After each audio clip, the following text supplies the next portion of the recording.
Þátturinn unnin í samstarfi við Austurbrú, Rúbín kaffi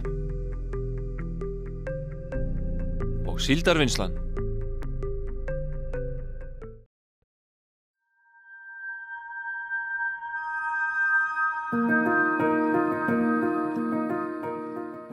Það engin venjulegur dagur í dag. Leið okkar liggur frá iðandi mannlífinu á Egilsstöðum upp í kyrrðina og víðáttuna uppi á hálendi.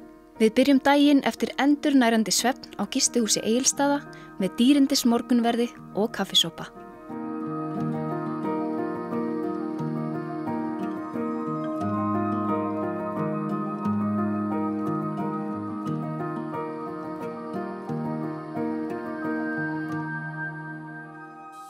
Það ágætt að undirbúa sig fyrir svona ferðalag og við erum búin að næla okkur í kort af svæðinu sem ágætt til byrjun.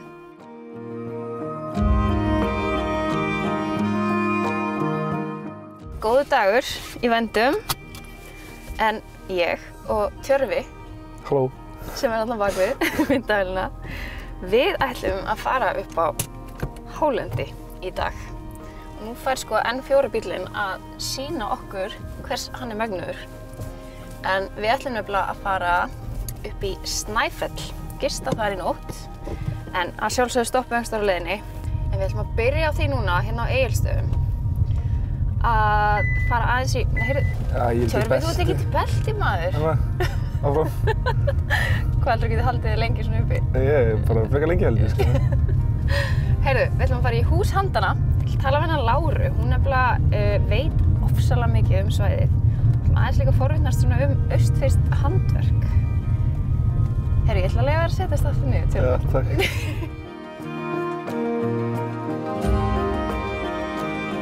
Hús handanna lífstílsverslun. Náttúruleg umhverfisvæn og vönduð hönnun í miklum metum hjá Láru Vilbergsdóttur sem framkvæmdastjóri verslunarinnar. Ég var áðan að fá mér morgunmat hérna niður á Egilsstöðum og þá var hann að segja mér, hann Gulli sem með gistiheimilið, að langafi hans hefði keypt þessa jörð vegna þess að hann var alveg sannfærður að hér yrðu vegamót. Já. Það kannski eitthvað til í því? Já, algjörlega. Hér liggja bara vegir til allra átta og þetta eru fjölförnustu gatnamót Austurlands í dag, klárlega. Hér fara menn upp í dali og niður á firði og hérna allt hérað, þannig að það klárlega þannig. Lára fædd og uppalin á svæðinu og þekkir það eins og lófan á sér. Foreldrar mínu voru frumbyggjar í Egilsstaðaþorpi og ég bý meðal annars í fjölskylduhúsi, svona eitt af 3 húsunum sem voru fyrst byggð hér í þorpinu. Þannig að maður hefur fylgst með þorpinu sínu vaxa upp í að vera stærri bær og fjölfarinn áfangastaður. Þetta mjög ungu bær, svona miðað við til dæmis þorpin eða bæina hérna á fjörðunum. Egilsstaðir byggjast upp frá svona 1947 og þannig að við erum bara eitthvað svona 70-80 ára gamall bær. Þrátt fyrir ungan aldur menningarlíf og atvinnulíf mjög blómlegt á Egilsstöðum. Einnig mjög fjölbreytt framboð af veitingastöðum og verslunum. Já, ég myndi segja svona síðustu 5 árin bara, eða má segja, að þá hefur alveg gerst orðið svona sprenging í svona úrvali á veitingastöðum og líka bara gæða veitingastöðum og gæða þjónustu bara almennt miðað við stærð samfélagsins hérna. Það hefur verið sprenging í aðsókn íslenskra ferðamanna á svæðið á síðastliðnum árum. Lára og hennar heimafólk fagna því innilega, enda Austfirðingar mjög gestrisnir og glaðir að bjóða heim. Við höfum svona sameinuð undir okkar svona markasetningu á Austurlandi, þá höfum við haft gestrisni að leiðarljósi. Að við erum ekki að taka á móti ferðamönnum og túristum, við erum að taka á móti gestum. Það ekki hægt annað en að nýta sér tækifærið og spyrja heimamanninn að því sem í vændum upp á austfirska hálendinu. Það tilkomið mikið að fara inn á hálendið og þú munt finna fyrir smæðinni þar, klálega. Og svo náttúrulega Snæfellið, það náttúrulega bara eins og við vitið, hérna okkar King Mountain, sko. Og hann alveg ótrúlega mikið, hvað maður að segja, svona mikil orka frá Snæfellinu. Sérstaklega maður sér hann, eða eiginlega svo sem alveg hvaðan sem maður sér það. Það hvort það upp á Fjarðarheiði eða maður kemur keyrandi inn í skóginn og það blasir við. Það einhvern veginn,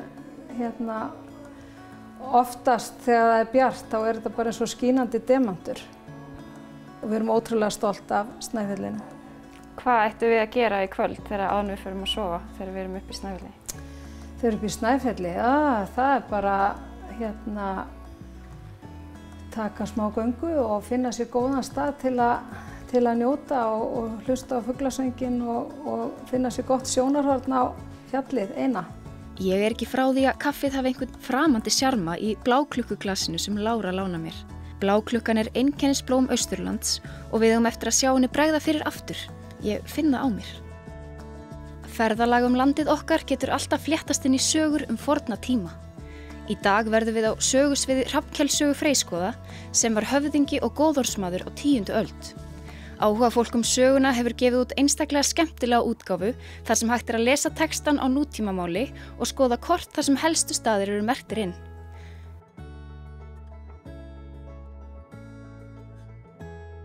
Það ekki sjoppur og sjálfsalar upp á hálendi til allrar hamingju, þannig að við höfum vit á því að nesta okkur vel. Rétt hjá húsi handanna Salt, kaffihús og bistró, þar sem við nælum okkur í girnilegt nesti.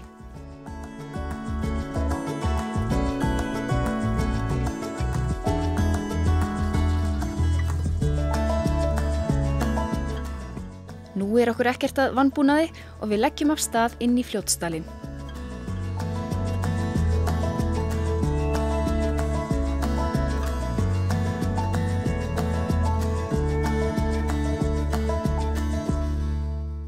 Rétt áður en haldið af stað úr Fljótsdalnum upp í óbyggðir má sjá nýtískulega og fallega byggingu við fjallsrætur. Þetta Snæfellsstofa, gestastofa Vatnajökuls þjóðgarðs.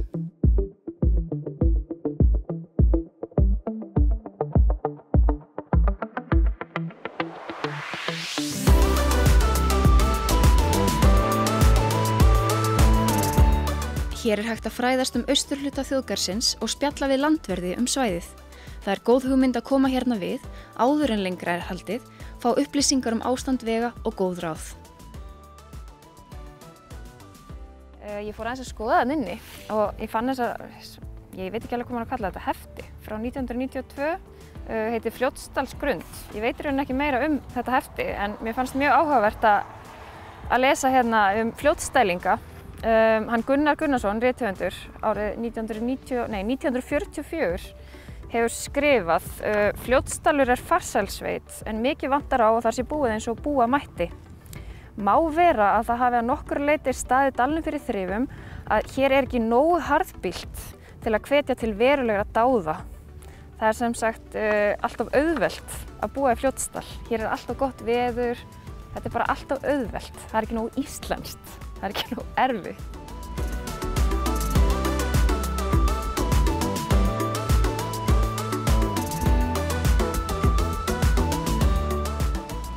Þetta ekki kallað hálendi fyrir ekki neitt. Það þarf að fara hátt upp til að komast þangað. Við byrjum á því að sikksakka upp hlíðina. Hér stórgóður vegur alla leið í Kárahnjúka vegna virkjunarinnar.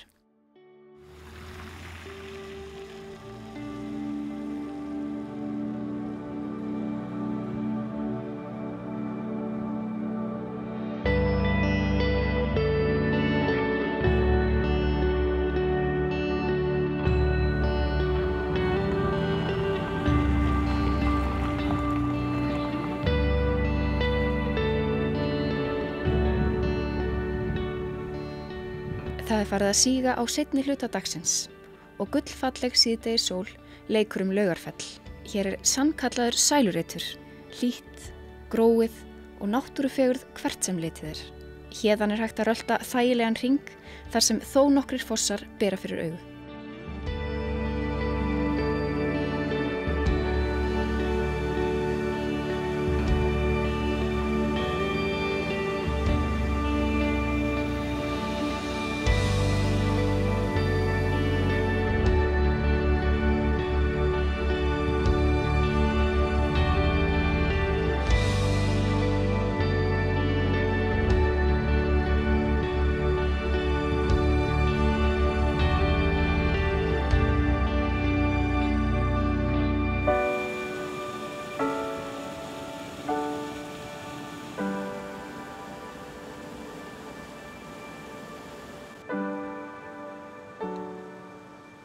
Í Laugarfelli hægt að gista og fá sér hressingu. Hér eru 2 náttúrulaugar sem hafa lengi verið nýttar til heilsubótar og jafnvel taldar hafa lækningarmátt í gömlum frásögnum. Hvort það eigi við rök að styðjast gildir einu. Hér er dásamlegt að vera.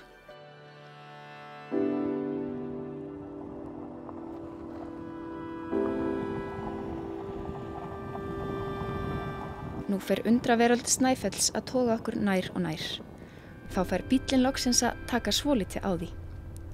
Það er sennilega eitthvað til í því sem Lára sagði að einhver orka búi í fjallinu, frá því streyma lækir og ár eins og rætur, rammaðar inn af skærgrænum mosa sem lýsir upp dökkan jarðveginn. Konungurinn, fjallið sjálft, er reyndar undir sæng eins og er, en það er ekki óalgengt að hann sé vafinn dularfullum skýjabakka. Við rennum upp að Snæfellsskála, huggulegum fjallaskála við rætur fjallsins. Hér er stór hópur af jeppaferðalöngum, alla leið frá Þýskalandi, sem komu með Norrænu til Íslands. Einkennisblóm Austurlands, Bláklukkan, tekur vel á mót okkur fyrir framan skálan og ég minnist kaffibollans morguninn með hlýju. Bláklukkur og gestrisni fylgja okkur hvert fótmál.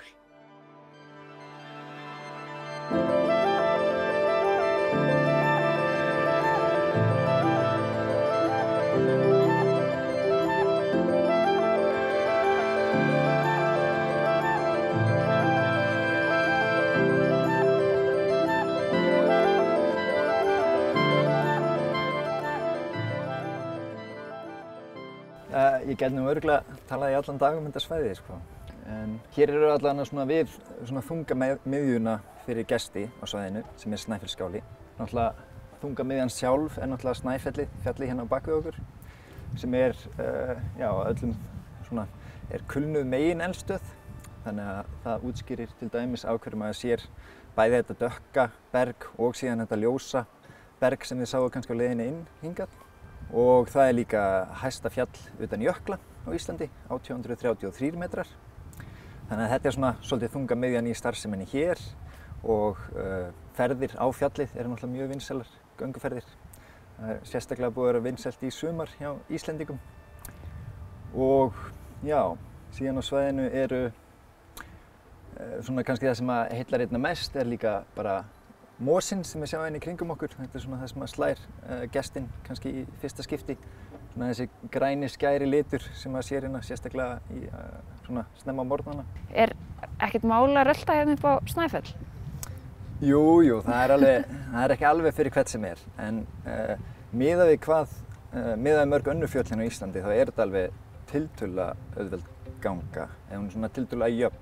Og hvernig er svo útsýnið þegar maður er hérna uppi? Ef við gefum okkur nú að það væri ekki skýjað eins og núna. Það er eiginlega bara alveg ótrúlegt, sko. Þetta er náttúrulega það hátt að maður sér hérna alveg langt inn á jökulinn til dæmis. Maður sér langt út Fljótsdalinn og alveg fram á Úthérað. Svo sér maður náttúrulega Herðubreið hérna, drottningu kóngsins hérna til norðvesturs. Og já, þetta er eiginlega bara ólýsanlegt útsýni, sko. Maður verður eiginlega bara að sjá það sjálfur, sko. Já, ég setja í erfiða stöðu að reyna að lýsa í hérna niður á jörðinni. Það vita það flestir að í þjóðgarðinum á að ganga vel eins og annar staðar, en hér eru þó nokkrir hlutir sem þarf að hafa sérstaklega í huga.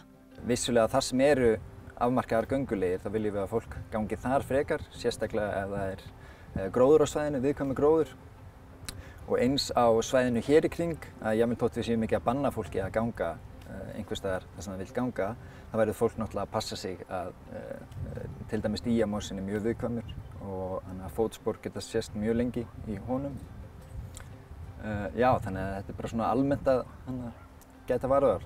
Það er einhver ró yfir Stefáni, eins og hinum landvörðunum sem standa vaktina í Snæfelli.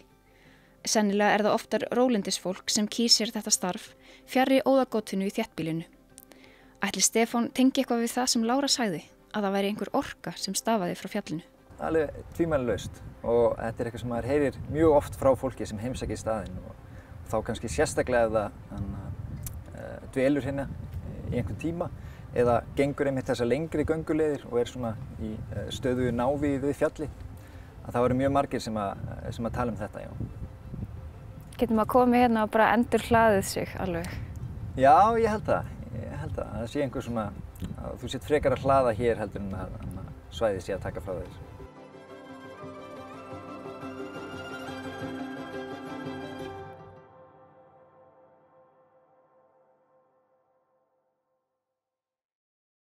Þátturinn unninn í samstarfi við Austurbrú, Rúbín kaffi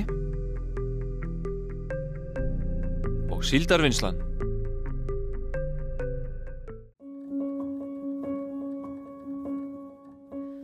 Það einstakt að vakna í Fjallaskála.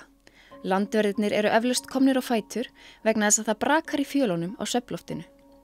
Við fáum hjálp við að hella upp á kaffi og sólargeislar læðast inn gluggana á meðan við njótum bollans.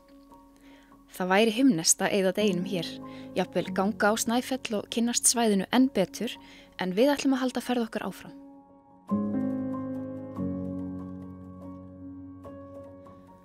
Skoðanir verða ætíð skiptar virkjanir og allt sem þeim fylgir.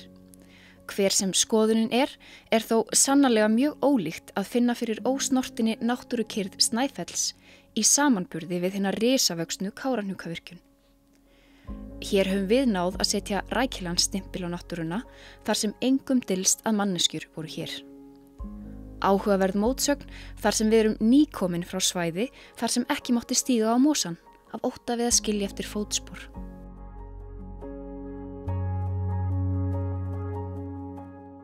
Í suður fyrir neðan stífluna opnast hrikaleg gljúfur. Þetta eru hafra-hvamma-gljúfur, stundum kölluð dimmugljúfur. Hæst rísa gljúfraveggirnir 200 metra og oft eru þau kölluð hrikalegustu gljúfur Íslands. Þangað ætlum við næst.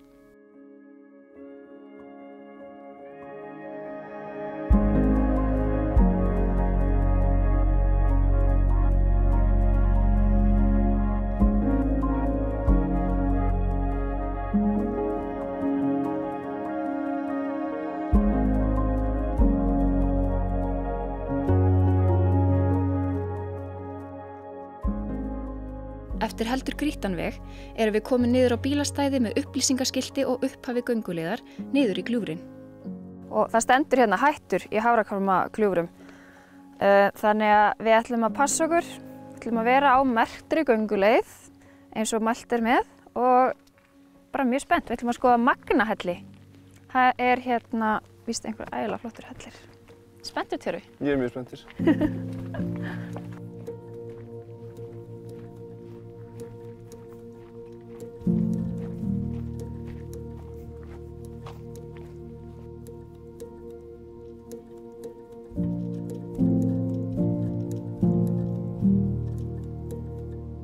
Það víst hérna gestabók.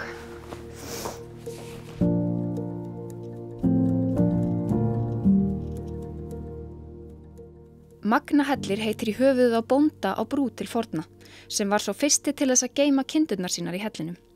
Síðan þá höfðu margir brúarbændur gert slíkt hið sama. Spurning hvort að kindurnar hafi haft vit á að njóta útsýnisins úr hellinum, en já, við gerum það að minnsta kosti.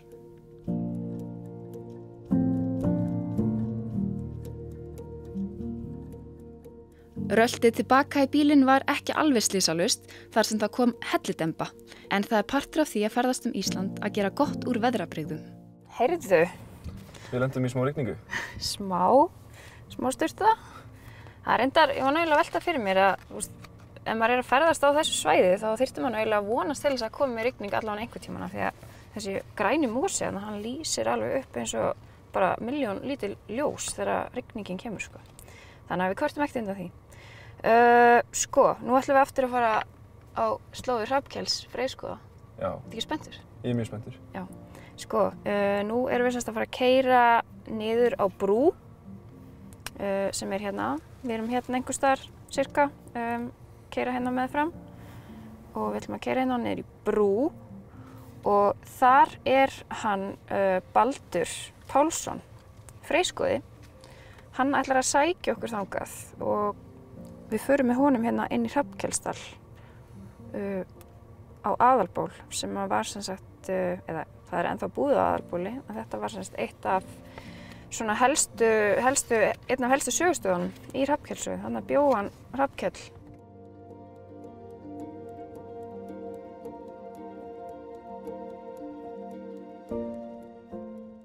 Nú liggur leiðin út Skógarháls yfir Laugavalladal og síðan Fiskidalsháls.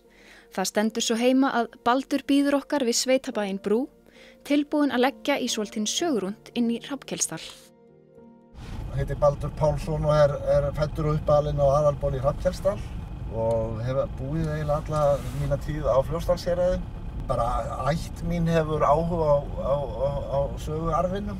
Já, ég trúi því. Þannig En að sko, ef að þú ert fæddur og uppalinn á Aðalbóli, ertu þá í rauninni afkomandi Hrafnkels eða? Já, í 32. lið. Já, það er nú.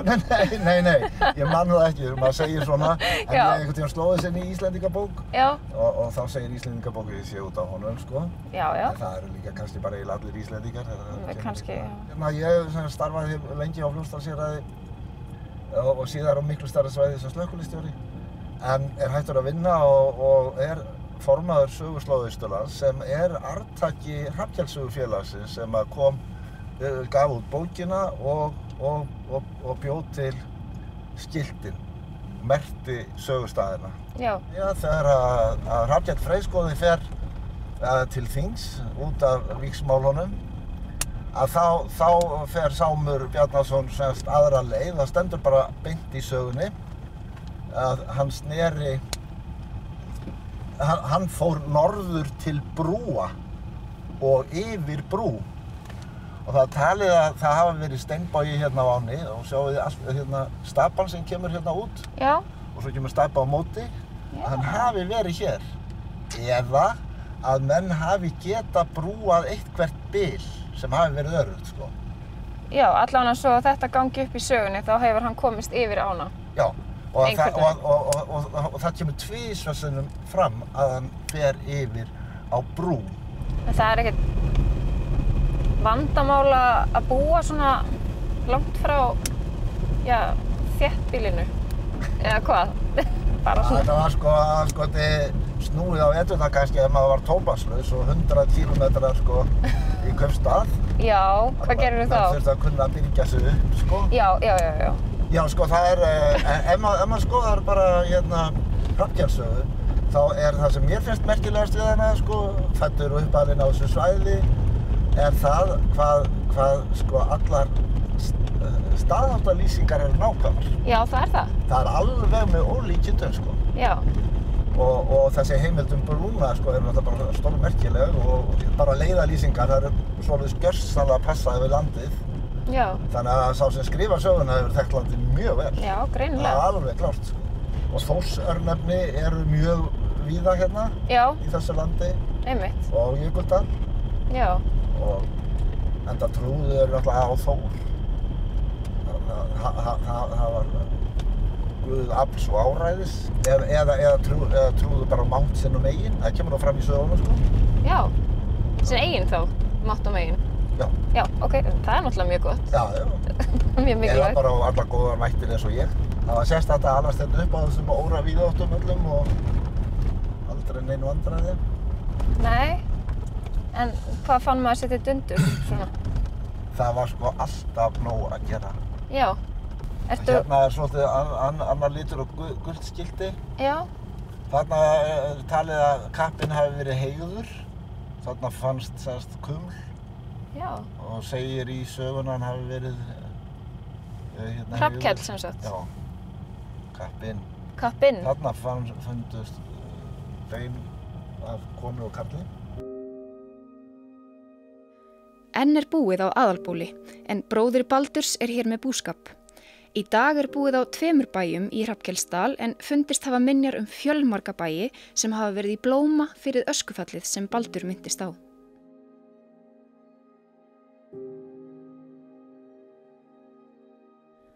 Það er sérstakt að gera sér í hugalund að á 10. öld hafi hér verið mannmörg sveit undir stjórn Hrafnkels Freyskoða sem mögulega var heygður hér undir fótum okkar þar sem við stöndum 1000 árum síðar.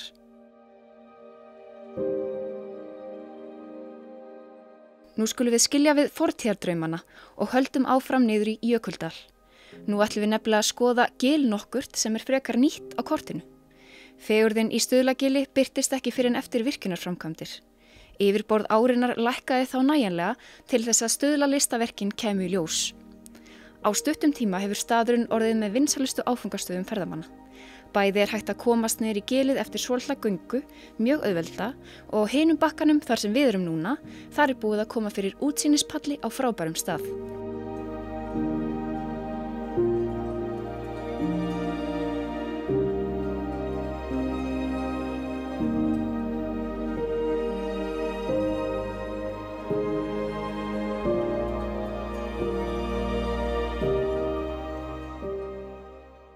Við höfum mögulega séð fleiri kindur heldur en fólk á ferðalaginu okkar og flestar hafa þær verið þægilegar í samskiptum. Algengast að kindur á veginum færi sig frá, en á Jökuldal hittum við fyrir eina þrjóska tvílembu sem alls ekki á þeim buxunum og skorar á okkur í einvígi.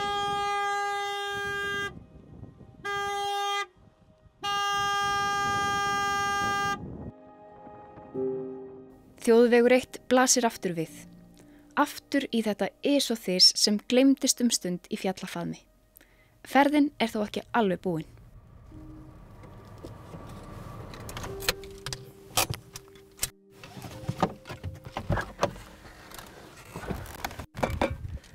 Jæja, þá það síðasta stoppið í þessum magnaðarhring. Það að sjálfsögðu brakandi blíða eins og alltaf hérna. Við ætlum að skoða Rjúkanda.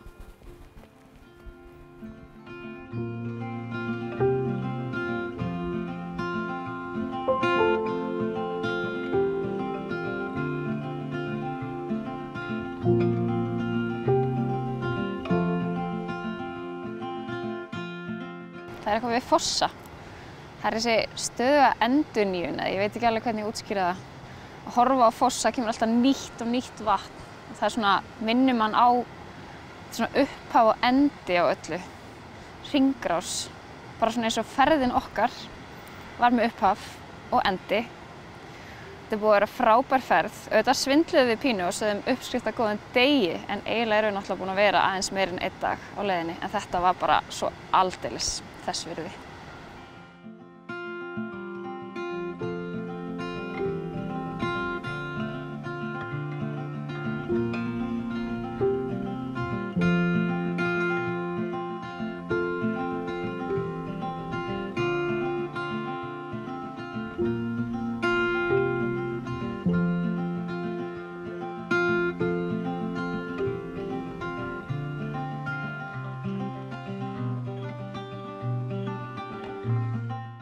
Þátturinn unnin í samstarfi við Austurbrú, Rúbín kaffi